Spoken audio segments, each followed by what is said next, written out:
بخاری اور مسلم دونوں میں حدیث ہے کہ اللہ کا ذکر کرنے والا زندہ کی مثل ہے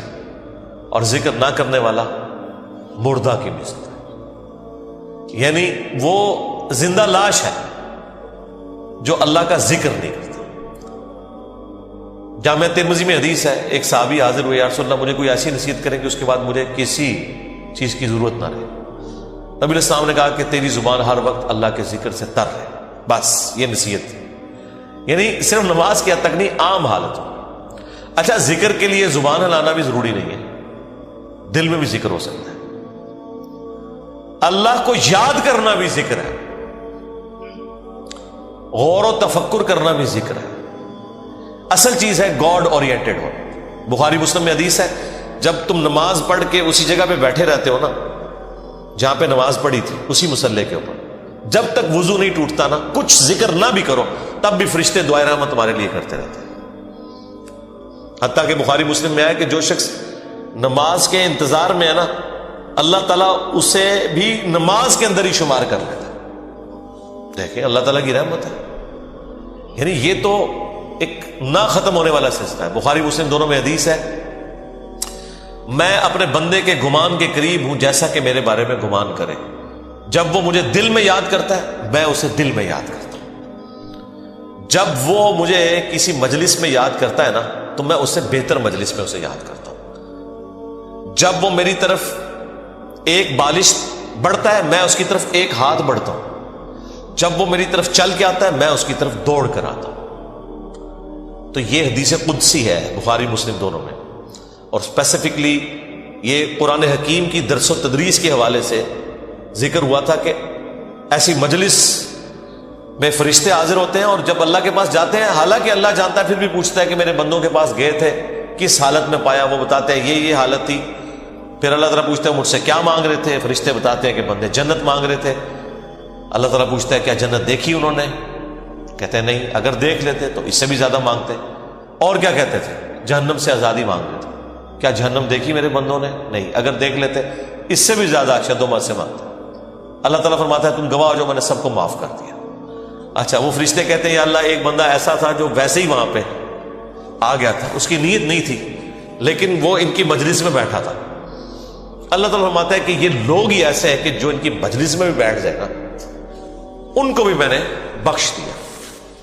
وہ جو کہہ رہے ہوتے ہیں نا غوث پاک کے درس میں بھی اگر کوئی بیٹھ گیا، کہانیوں میں نہیں میرے بھائی، درس قرآن میں، وہ چاہے غوث پاک دے رہے ہو یا کوئی انجینئر پاک دے رہے ہو یا کوئی ڈاکٹر پاک دے رہے ہو، اگر اخلاص کے ساتھ کوئی اللہ کا ذکر کر رہا ہے، خالص توحید بتا رہا ہے، قرآن و سنت کی تعلیمات بتا رہا ہے، اس کی مجلس میں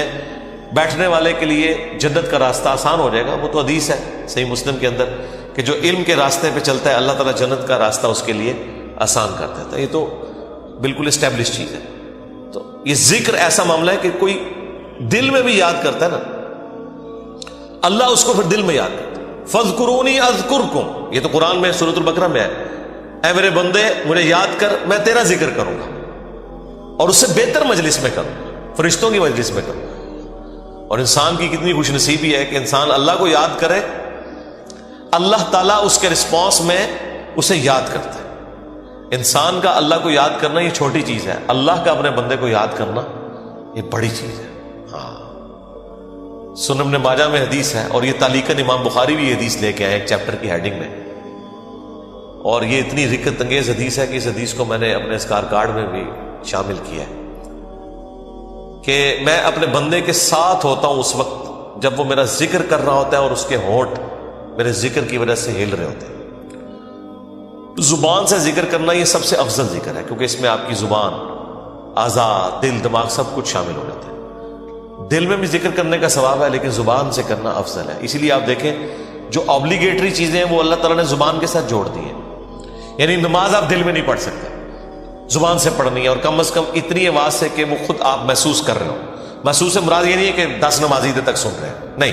محسوس سے مراد ہے کہ آپ کو فیل ہو رہا ہے کہ آپ کو اپنی زبان سے پڑھ رہے ہیں۔ اس طریقے سے جانور قربان کرنا ہے تو تکبیر اتنی آواز سے کہنی ہے کہ آپ کے کان خود سن رہے ہو۔ جو آبلیگیٹری چیزیں ہیں وہ اللہ تعالیٰ نے زبان کے ساتھ جوڑی ہوئی ہیں۔ زبان کا ذکر بہرحال دل کے ذکر سے افضل ہے۔ باقی ریاکاری والا جو ایشو ہے وہ ہر شخص کا ایک پرسنل معاملہ ہے، کسی کے اوپر ہم فتویٰ نہیں لگاتے، لیکن جو اللہ تعالیٰ نے اوبلیگیٹری نمازیں رکھ دی ہیں وہ تو اتنی اعلانیاں رکھی ہوئی ہیں کہ خود بخود ریاکاری کا چانس ہے، تو وہ ریاکاری نہیں ہے۔ بعض اوقات شیطان کسی کو وسوسہ دلاتا ہے میں جماعت سے نماز پڑھوں گا یا مسجد میں زیادہ دیر بیٹھوں گا تو باقی لوگ کہیں گے کہ جی یہ لوگ بڑا نیک ہو گیا ہے، تو اس سے میرے دل میں تکبر آ جائے گا۔ یہ شیطانی وسوسہ ہوتا ہے نا، اس طرح نہیں سوچنا کبھی بھی، آپ نے خالص رہنا ہے۔ صحیح مسلم میں حدیث ہے، صحابہ کرام نے کہا یا رسول اللہ بعض اوقات ہم نیکی کا کوئی کام کرتے ہیں حالانکہ پوری نیک نیتی سے کر رہے ہوتے ہیں، یہ نیت نہیں ہوتی کہ لوگ ہماری تعریف کریں، لیکن پھر بھی لوگ تعریف کر دیتے ہیں اور وہ ہمیں اچھی بھی لگتی ہے، ظاہر تعریف کسے بری لگتی ہے، تو کیا یہ ریاکاری ہے؟ آپ نے فرمایا نہیں، یہ ریاکاری نہیں ہے، بلکہ یہ دنیا میں اللہ تعالیٰ کا انعام ہے اپنے بندے کے لیے کہ کسی بندے کی تعریف کوئی کر دے۔ لیکن دوسری طرف نبی علیہ السلام نے اس بندے کے لیے یہ کہا ہے کہ کسی کے منہ پہ ایسی تعریف نہیں کرنی ہے کہ وہ تکبر کے اندر مبتلا ہو جائے، جس کی ہو رہی ہے اس نے خواہش کا اظہار نہیں کرنا کہ لوگ میری تعریف کریں۔ تو یہ باریک سے فرق ہوتے ہیں جس کی وجہ سے بعض اوقات شیطان، میں نے کئی لوگوں کو سنا ہے کہ جی ہم نے داڑھی رکھ لی تو پھر لوگ مسائل پوچھیں گے، لوگ ہمیں نیکوکار کہیں گے، اس لیے جی ہم داڑھی نہیں رکھ رہے، پھر وہ قرآن و حدیث سے سب سے بڑی دلیل دینا شروع کر دیتے ہیں جی ڈاکٹر اقبال کی بھی داڑھی نہیں تھی۔ قرآن و حدیث ان کے نزدیک یہ ہے کہ ڈاکٹر اقبال کی داڑھی نہیں تھی، اور پوری زندگی ڈاکٹر اقبال کو یاد کرتے کرتے مر جاتے ہیں، اللہ کے نبی علیہ السلام کو پس پش ڈال دیتے ہیں۔ کئی لوگ ہیں وہ کہتے ہیں کہ جی وہ جی ہاں نبی علیہ السلام خواب میں زیارت کروا کے خود منو ایک بار بھی کہہ دینا میں داڑھی رکھ لینی ہے، تو میں ان کو کہتا ہوں وہ 1400 سال پہلے کہہ کے گئے ہیں بھائی،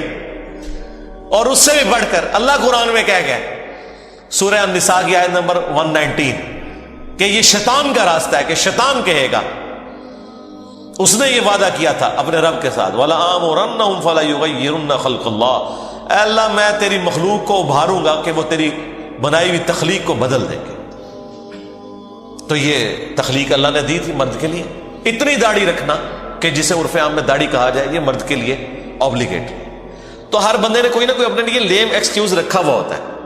تو میں ان کو بھی کہتا ہوں بھائی 1400 سال پہلے حکم ہو چکا ہے بھائی، اب کس حکم کا آپ انتظار کر رہے ہیں؟ تو بعض اوقات شیطان یہ بھی وسوسہ دلاتا ہے کہ جی اگر میں جماعت سے نماز پڑھوں گا تو لوگ کہیں گے یہ بڑا نیکوکار ہے لہٰذا میں گھر میں ہی پڑھ لیتا ہوں۔ نہیں